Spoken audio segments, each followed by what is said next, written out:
Hello, this is Nihan Temiz Ataş, the plastic project responsible for Greenpeace Turkey.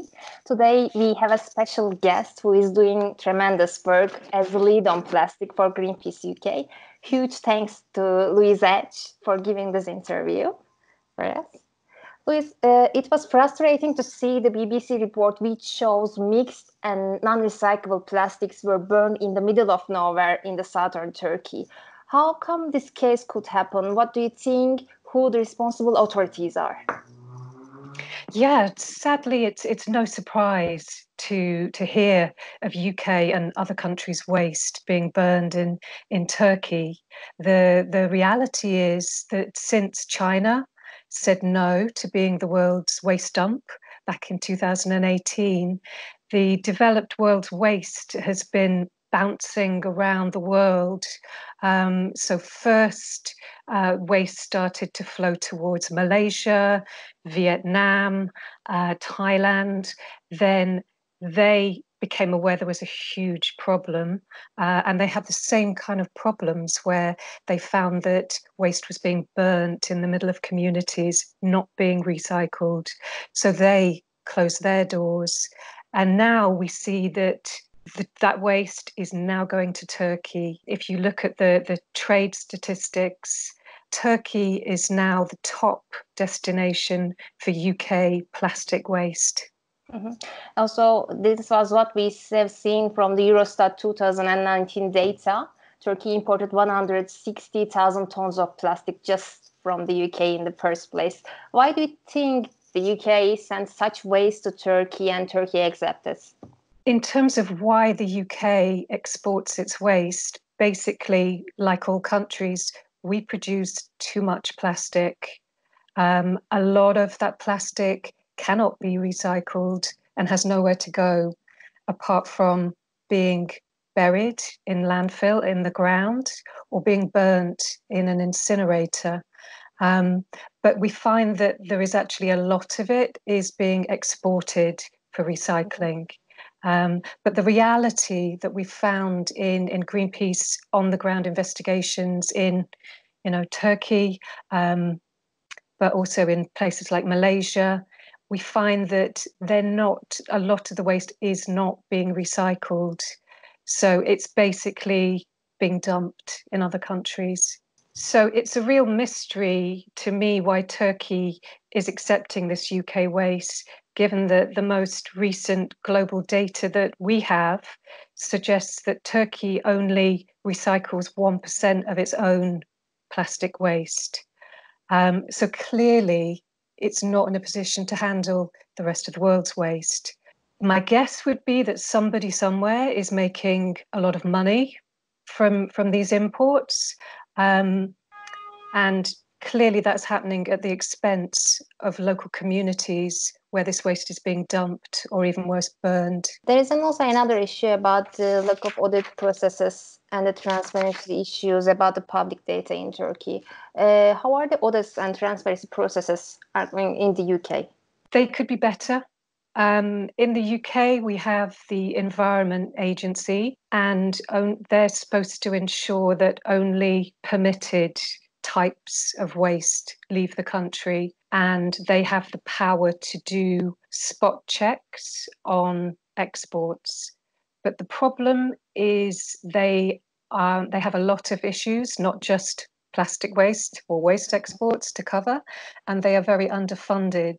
And given that the situation in the waste industry, you have a lot of big, reputable companies, genuine companies, but you also, because there's such money to be made, you have a lot of criminals involved in the waste trade.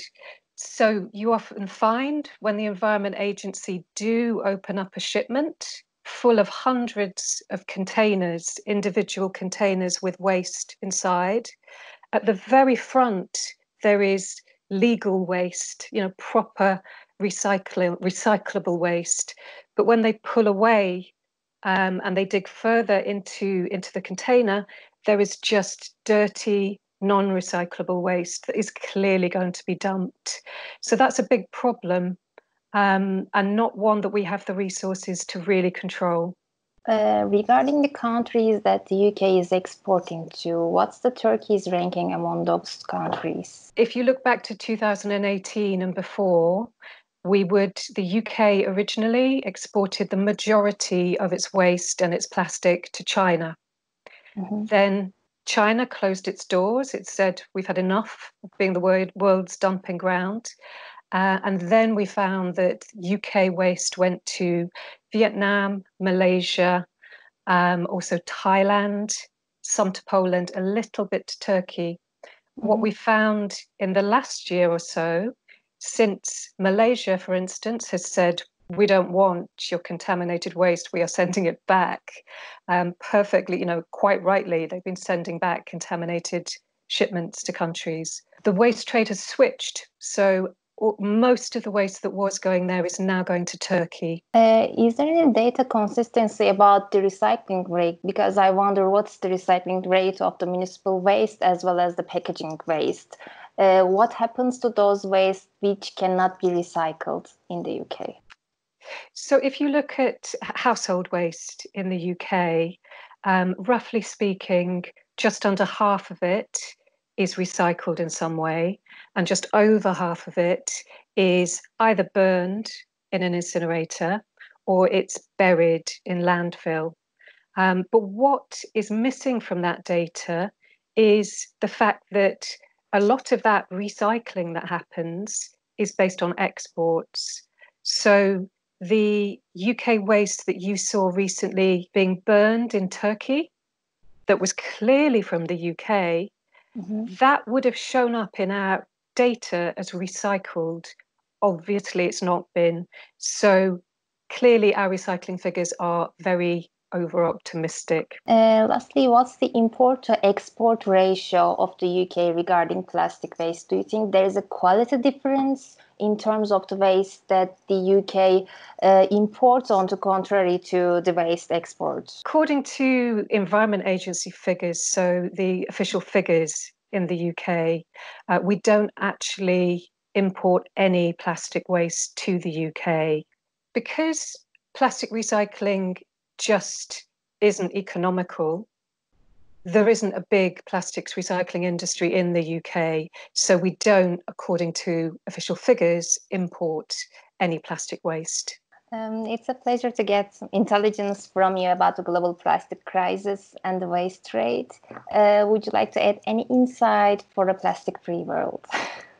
The UK needs to clean up its act. It clearly needs to ban waste exports of plastic waste and ensure that we don't end up with this scenario where UK rubbish is being burnt in Turkey. But beyond that, there's so much more work to be done to tackle the plastics problem.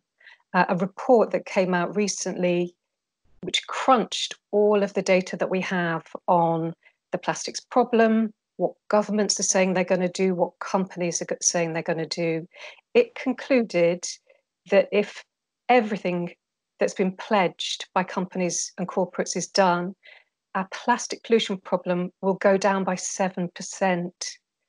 In the face of such a massive problem, that just says loud and clear, we need to go further. We need to turn off the plastic tap.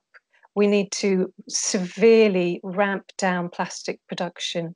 And that means bans and that means targets. I'm optimistic it can happen, but we really need to wake up. Yes, there's a lot to do. Hopefully we'll see a plastic-free future for the planet. Thank you so much, Louise, again.